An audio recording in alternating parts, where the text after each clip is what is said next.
Bike চালাতে কি helicopter? হ্যাঁ, পিছনে ভাই মেয়ে উঠালে কি আর হুশ থাকে না?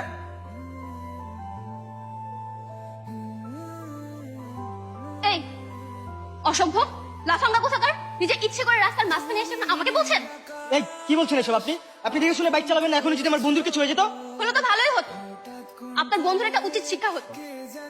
বাদ দে না, ভার্সিটি বন্ধ হয়ে যাবে, চল এখান থেকে। বন্ধ হোক, তাই বলে কি ছেড়ে কথা বলবো? আমি এক ফোনে ট্রিপল নাইনে কল দিয়ে আপনাদের নামে বিচার দেব। এই যে আপা, একটু বকবক কম করেন। আর চিংড়ি মাছের মতো ফালান কিসের জন্য? আপনাকে যেন নেক্সট টাইম আমার চোখের সামনে না দেখি। দোস্ত, আমি তো মেরে দেখে একদম ক্রাশ খেয়ে গেছি। যেভাবে হোক ওর সাথে আমার প্রেম করতেই হবে। ভাই, এই অদ্ভুত একটা মেয়ের উপরে তোর ক্রাশ খাইতে হবে? দুনিয়া নাকি খাবারের অভাব পড়ছে? আরে বাটা, কি বলিস? এত সুন্দর দেখতে, আমার তো খুব ভালো লাগছে ভাই।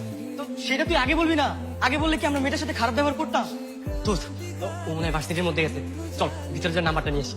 ভাই, এই জায়গায় তো হেলমেট আর বাড়ি খাইছে, নাম্বার